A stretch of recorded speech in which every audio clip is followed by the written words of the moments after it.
Alright, welcome back to all my tiny tots, little ones, big kids, tweens, teens, everyone in between, CGs, listening adults.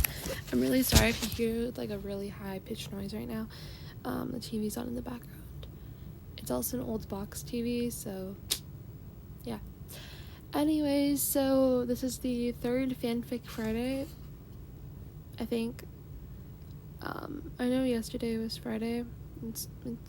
I like completely forgot to record this. Like my brain is other places.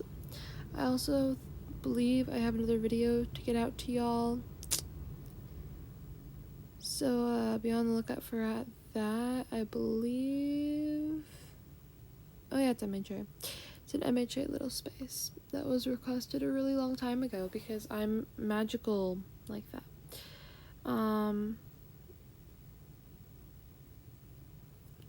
Anyways, so today we are doing chapters 56. That's not 50. Oh no, maybe 50. Hold on, sorry, let me rearrange my brain a second. 53, 54, and 55. Because last time we did 56, 57, and 58. Yeah, I know what I'm talking about. Sorry, it took a second. I literally just watched back through the other videos so I knew which chapters I had read. Because it was still in my photos. Woo woo. Anyway, yeah, so without further ado, let's get into the video. So, chapter 53, CG, J Schlatt, and Little Quackity. In this one, it is kind of referred that Schlatt and Quackity are in a romantic relationship. If you're not okay with that, or if you take offense or anything like that, feel free to just skip to the next story. Thanks. A quiet whine awoke him that fateful Saturday morning, leading him to crack open his eyes against the harsh sunlight that streamed through his curtains. Quackity squirmed a bit, moving around in his sleep as he mumbled, tears running down his cheeks. Schlatt moved his large hand, carting it through the smaller male's short hair. Shh, it's all right, Prince. Papa's here. Quackity opened his eyes slowly, squinting them against the harsh sunlight. He whined a bit, uncomfortable in the PJs he had slipped into the night before. He was doused in sweat from his scary dreams. Schlatt seemed to notice and scooped the little up, carrying him into the bathroom and helping him to undress and wash up before wrapping him in a fluffy towel and changing him into some dry, comfy clothes. I apologize. I haven't slept since, like, yesterday. Anyway,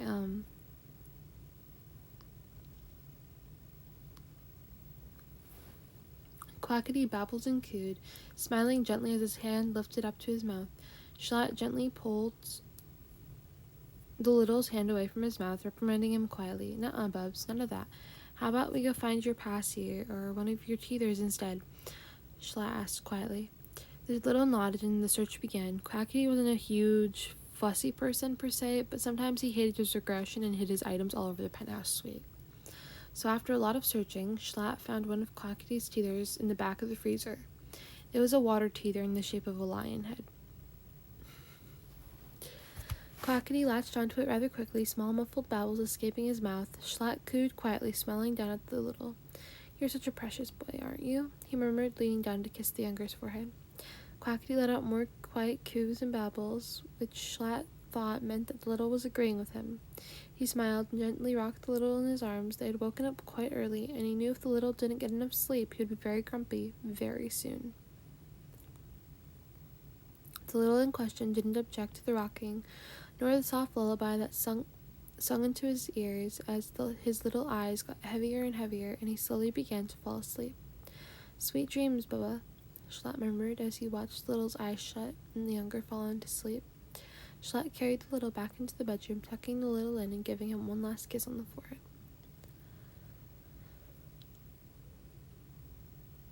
Chapter 54, CG's Sapnap and George Little Dream. Content warning for crying little, panicked little, nightmares, flashbacks, DSMP events of the past, out of character behavior, as all stories are for the most part, and a diaper mention. It was dark in his prison cell, darker than what he was used to anyways. A torch cast the cell in a dim light, barely bright enough to see when the door was open. Wait, why was the door open? Stand back, Dream. Sam's voice called over the system. Dream backed up, standing against the far wall. He waited, expecting to see Sam coming across, but instead he found that it was a person he hated seeing. He held his fear down, deep in his gut, keeping his face monotone. He couldn't let the other know he was afraid, couldn't let the other have that bit of joy, that pride. Clackety stepped off the moving platform, placing his weapons out like usual. I want you to give me the book, Dream, Clackety commanded. I don't have it. I got rid of it long ago. It's all up here, Dream answers, his finger pressing against his temple. Clackety groans in frustration, picking up his axe and bringing it down, slicing across Dream's face. Dream bit his cheek, holding in his whimpers and cries of pain. He couldn't let the other see him weak. I don't have it, Dream yells out, another blow from Clackety's fist this time. No one's going to help you, Dream, Clackety mumbled as the axe swung out. Out of prison and into his nightmares, Dream cried out, screaming for help. He was shaken awake violently, a scream choked back in his throat as tears streamed down his face. He felt arms wrap around him, a heartbeat thudding in his ears as he struggled to pull air into his lungs. Dream, baby, it's okay. We got you. Sabnap remembered pulling the little into his lap, George cuddling in close, both of their arms wrapped around the little. Papa's right, Bubs. We've got you.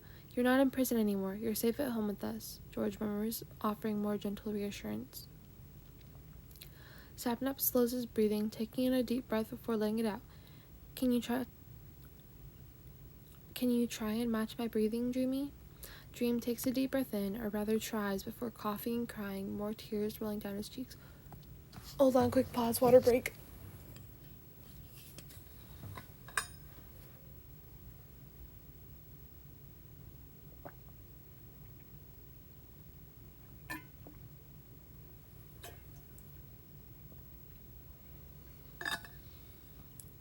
Oh, sensitive teeth. Ow.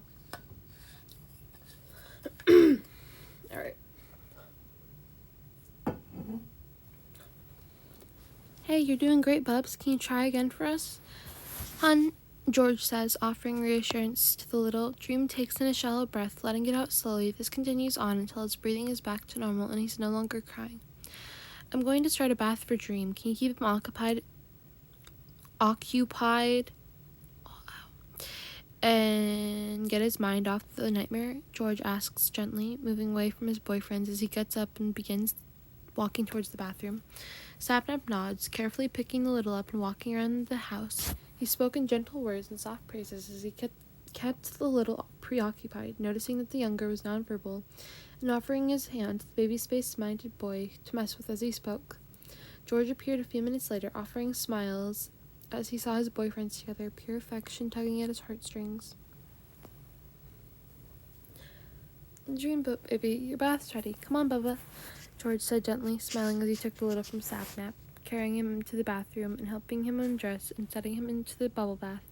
He knelt down next to the tub, grabbing a cup and filling it with water, pouring it over the little's head. Sapnap joined George at the side of the bathtub, playing with the little and keeping him occupied as George helped the little clean up. It was around 15 minutes later when the little was finally out of the tub, Sapnap hoisting the little wrapped in a fluffy yellow duck towel into his arms. George went ahead, walking back into the bedroom and digging in their shared closet for Dream's box of little space attire. He pulled out a pastel lime green onesie covered in sheep, a pair of black pajama shorts, a diaper, and one of Dream's favorite passies. The passy was covered in a scattergem pattern of pastel green, emerald green, and silver gems. The centerpiece a giant smiley face mask, and the handle reading Daddy's Boy. It had been one of the very first passies George had gotten him once he had come out about his age regression. George walked back out of the closet, heading into the main bedroom area and handing the items off to Sapnap so he could go make the little a bottle of angel milk in order to help the little fall back asleep. Sapnap got the little dressed relatively quickly, sitting on the bed with the little laying in his arms, sucking on his passy contently, his stuffed duck cradled in his arms. Such a precious baby, Sapnap questioned gently, smiling down at the little in his arms as he kissed the younger minded forehead.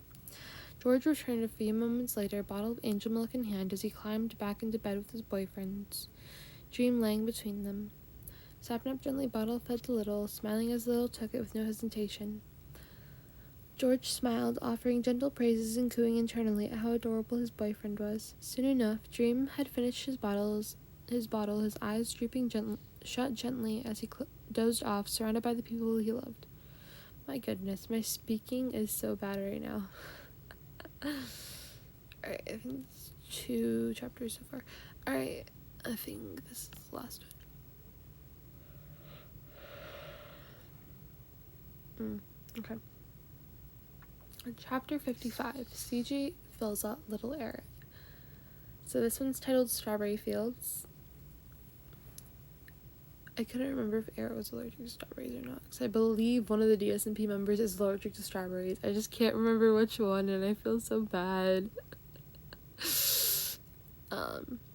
In this one shot, I'll be using he, him, his, and they, them, theirs for Filza, and for Eric, I will be using she, hers, her, hers, he, him, his, and they, them, theirs. For Filza, this is because I see him more as like almost like a god, so almost like Kristen, but just a little bit different than that. And then Eric, I don't know, I kind of see him as like royalty, but also kind of as a god, so somewhere in there, I don't know, whatever y'all want to call it. Yeah.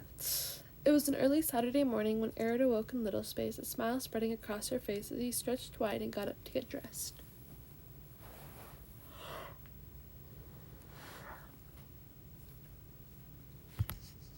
They pulled on her pale pink overalls and pastel blue t-shirt, buckling his overalls and slipping on their mismatched pink and blue Converse over mismatched pink, white, and blue. What? I'm so confused, y'all. I think this is supposed to be pink and blue, white thigh highs. Wait, hold on.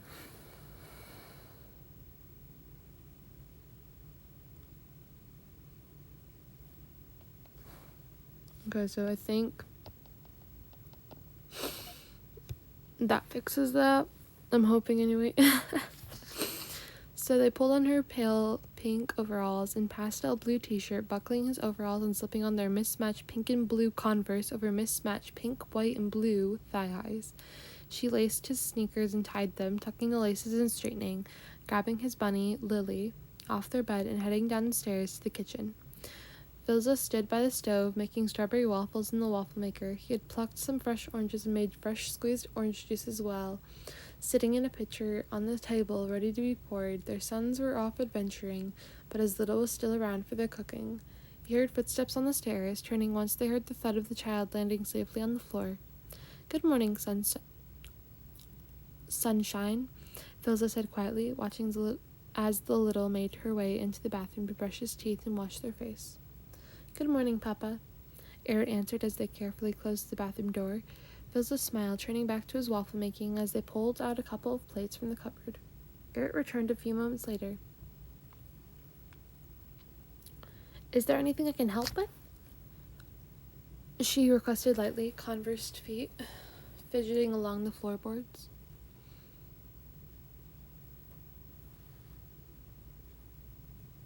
"Would you mind setting the table, Strawberry?" Filza asks gently, handing over 2 cups, 2 plates, and 2 forks and butter knives.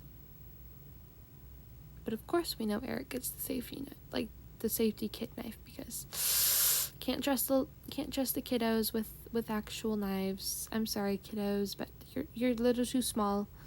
You're a little too small. Unless you're older than 7, then maybe. "Sure, Papa," Eric answers, a smile spreading across his face as they reached out, taking the dishes and cutlery from Filza. Eric made her way over to the table, setting things down in their correct places and pouring juice into the glasses. Phil joined him a moment later.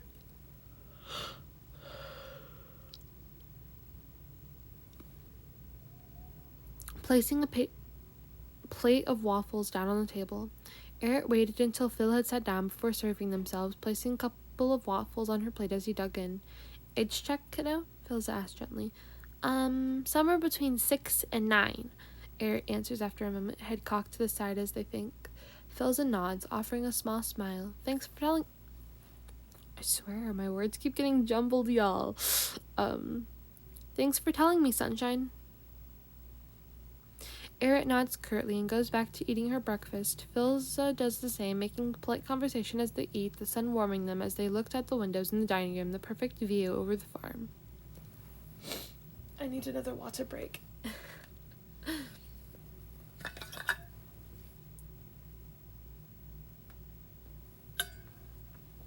It's cold. Gosh.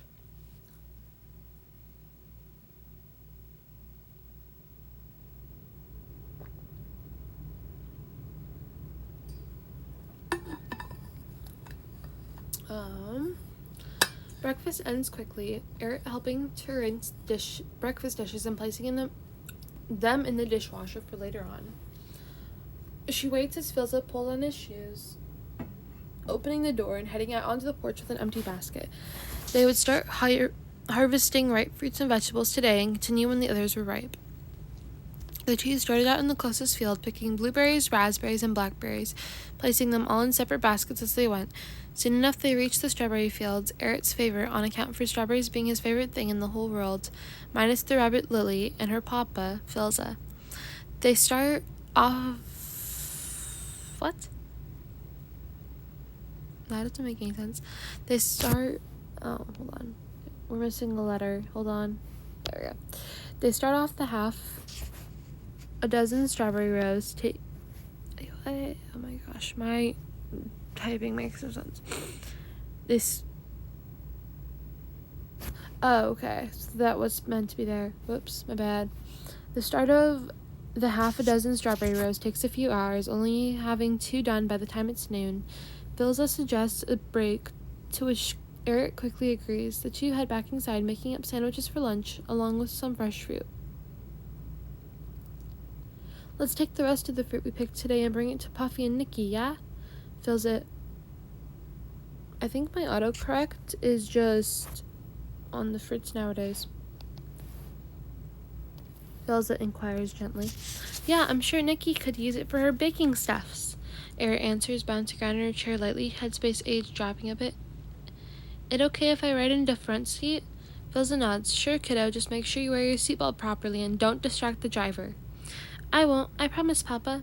Eric answers, finishing up his lunch. The two head outside after they finish their lunch, quickly loading up the fresh fruit and taking it down to the local market. Can you tell I haven't proofread this? Their first stop is at Nikki's bakery. They head inside, arms full of baskets of fruit, as the bell rings, announcing their arrival. Welcome to Nikki's bakery. How may I help you? Nikki asks as she looks up, noticing the little and their caregiver with the baskets of fruit. Oh, hello, little one. Helping your papa out today? Eric nods, smiling as she sets down the basket on a counter in the back room. Philza does the same and then heads back out to the car to grab the last of the fruit. Me and Papa grabbed it this morning and will be helped. Eric says proudly, a wide smile crossing his features. Nikki smiles. Do you think you and your papa could stay for a couple Why? Why does my spelling look like that? What is this? Oh, and it doesn't even fix it like it used to. Of cookies? Eric's face lights up, turning to Phil, who had overheard the question as they walked in the doorway.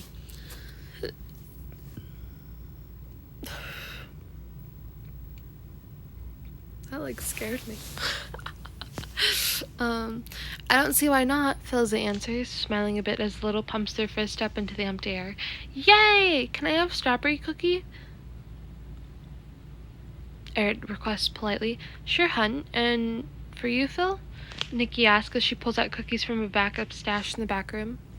Oh, I'll go with chocolate chip for today. Thanks, mate. Philza answers. It's not a problem, Nikki answers, placing the cookies down in front of the others while nibbling on her own cookie, raspberry cheesecake. Don't knock it till you try it. It's so good. Most of the Subways around where I live have them, and they're just amazing. Once they finish their cookies, they politely excuse themselves and head back out to the car to continue deliveries.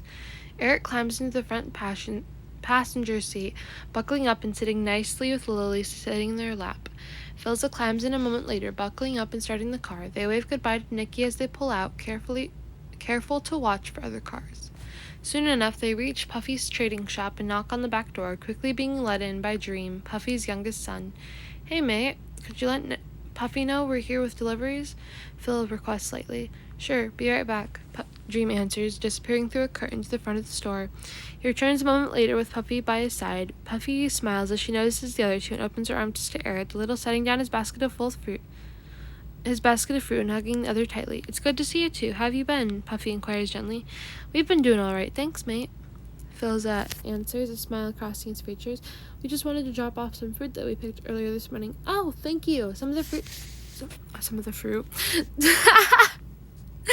Some of the customers have been asking when we are going to get more fruit in." "It's not a problem," Philza answers, smiling still as Puffy pulls out a couple of emeralds and a small bag of coins, placing them into Philza's hands. "Our payment," Puffy says, smiling. "Thanks, mate," Phil says, tucking the payment into his pocket and hoisting Eric up into his arms, resting the little on their hip. "Sorry, we can't stay for long. We should be going. Got a few more fields to clear yet today, and this little one is going to need a nap soon." Puffy nods, bidding them adieu and letting them leave with no further questions or comments. Philza walks out to the car, placing Eric down in the front passenger seat, buckling them in securely. "You all ready to go home, kiddo?" Philza asks quietly, earning quiet babbles from the little. He smiles and starts the car, pulling out carefully and making their way home. At this point in their journey, Eric has reached a headspace of about 3 and rapidly declining. The sun shines brightly overhead, and she's getting a bit fussy as the heat interacts with his pale skin. Philza notices, cooing gently and offering quiet reassurances to the little. Eric whines a bit, tears sprouting into their eyes as the light seems to be too bright, and internally cursing herself for not remembering his sunglasses. Philza offers more quiet reassurances as he pulls over to the side of the road, quickly digging through the center console to find Eric's spare sunglasses. They quickly find them and hand them over to the little, who quickly takes them, sniffling a bit as she slips them on. Philza offers a gentle smile, pulling back onto the road and continuing the journey home. Eric sat quietly the rest of the ride, Lily resting in his lap as they gaze out the window. She babbles from time to time, turning to Philza for responses. His are all on point as they giggle to themselves, Willie being well-mannered in her lap. Around 15 minutes later, they reach home. Eric is passed out in the front seat,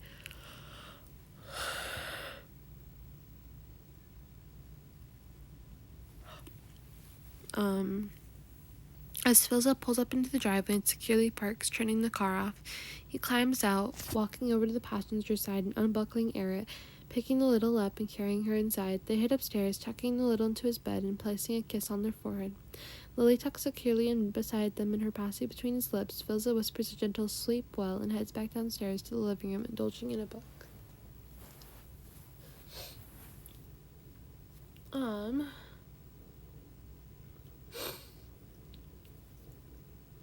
I hope you all enjoyed. Thank you so much for listening to all my tiny tots, little ones, big kids, tweens, teens, everyone in between, CGs, flips, and adults.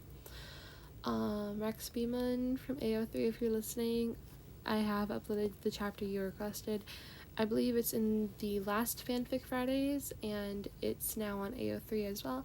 Chapter 64, I believe. Hold on. I'm just gonna get a sneak peek because I don't actually remember what number it is. And I've gone to like 73 chapters. Yeah. Chapter 64. So, I hope you like it, and I hope it's kind of what you were asking for. Also, I just want to share with y'all a piece I've been working on.